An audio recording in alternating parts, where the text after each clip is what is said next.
Hey everybody, this is Dave here at Pulp Alley, and today I wanted to show you my train. Let's see if it's hooked up. I got the right thing going. Oh, looky there. There it is. There it is. That's my train. You know, we've had this about 5 years or so, and this is, folks ask, folks say, well, what scale, what gauge do you use? And for us, we use ON30.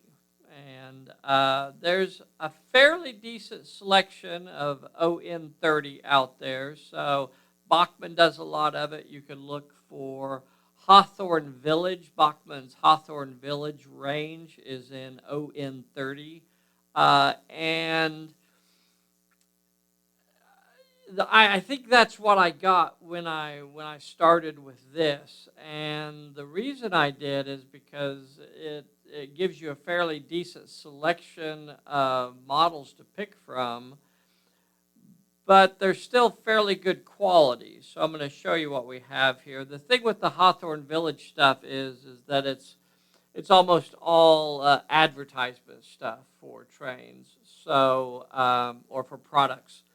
So you have some that are for there's the Coca-Cola that's all decorated up in Coca-Cola, and there's Pepsi, and then just different products like that, or just different stuff. There's the Spirit of '76 train that's just all red, white, and blue. So if you get a Hawthorne Village train, then chances are you're almost guaranteed to want to repaint it. The reason I bring that up is because sometimes you can find really good deals on the Hawthorne Village stuff, fairly good quality, nice scale for the models. And if you find something that's out of vogue, if you find a set that isn't particularly popular, you could find a fairly good deal on it. So that's what we got here. This was started off as a Hawthorne Village, and I completely repainted it. So this was a complete repaint job. Now the flat car, I think I just got that separate. I think the passenger cars, I may have found those separate too, but I'm fairly sure the box car was part of that original Hawthorne Village set. And again, it was repainted. So I think all of these were repainted. Even that flat car there was repainted. Now there are different, and I put some models out here just so you can see them next to scale. Trains come in different sizes, so it's not like you can look at this and say, well, that's the wrong scale. It actually looks pretty good, and there are plenty of trains that scale something like this, or pretty darn close with these figures. Now ON30. That has a big O and a little N, and then the number 30 all squished together as one word. So it's ON30 is O narrow gauge 30, which is basically, I'm not going to get into the details. That's just what you want to look for. In my opinion, that's what we use, and I think it works really, really well for the scale that we want to do.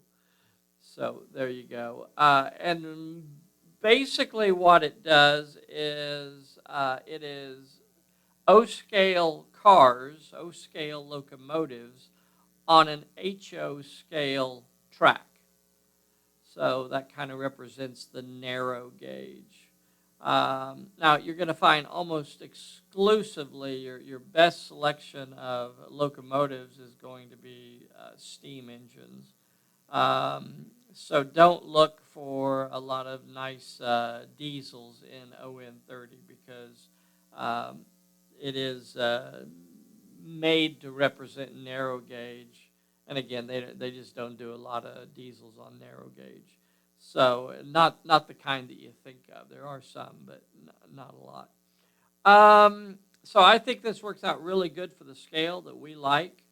It lets me get a locomotive and a flat car and a passenger car and a box car, all in basically a 3-foot space.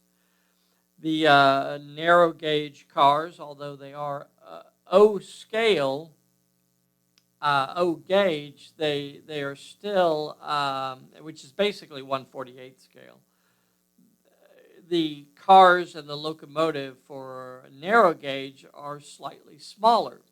So although they are still supposed to be 1/48 scale, they're not as big as what you would put on a normal O-scale train, because narrow gauge cars and locomotives are slightly smaller anyway, which means that they look a little bit nicer with your miniatures. They look a little bit nicer with, they fit a little bit nicer on your table and so on. So now there are companies out there that make trains specifically for gaming, and I'd like to know what y'all's opinions are on those as well, because I know Things from the Basement does a train and a train track as well.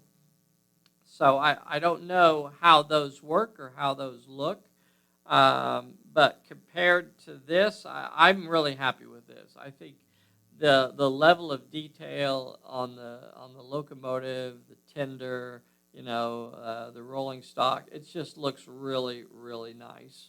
And it has been sturdy. It's held up very well over the years. I like the scale. I don't have any complaints. I guess if I had a complaint, it would be in the area of the pricing. So you kind of have to be cautious.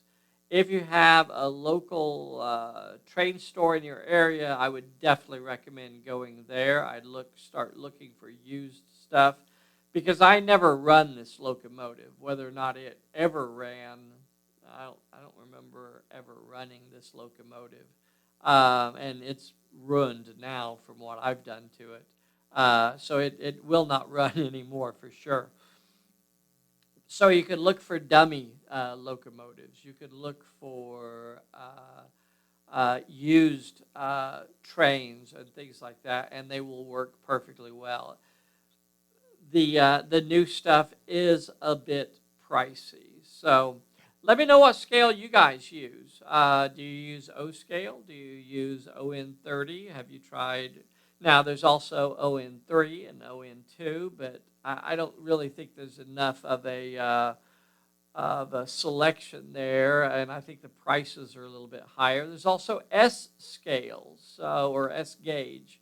Have you looked at that? So I think S is more squarely aimed directly at like a 156 scale. So it is what it is. If you like that sort of thing, it might. S is probably fairly close to this ON30.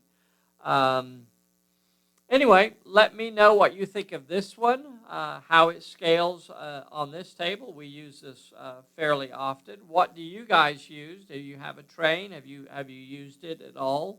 Do you try using any of the MDF trains that are out there? Have you looked at, who is it? There's different folks that have different trains just made for 28 millimeter as well, resin and stuff like that. So if you know of a good one, leave a comment down below. If you know of a bad one, leave a comment down below as well. And while you're at it, make sure you get subscribed to our little channel, hit the like button and the bell, and we'll see you next time. Bye, everybody.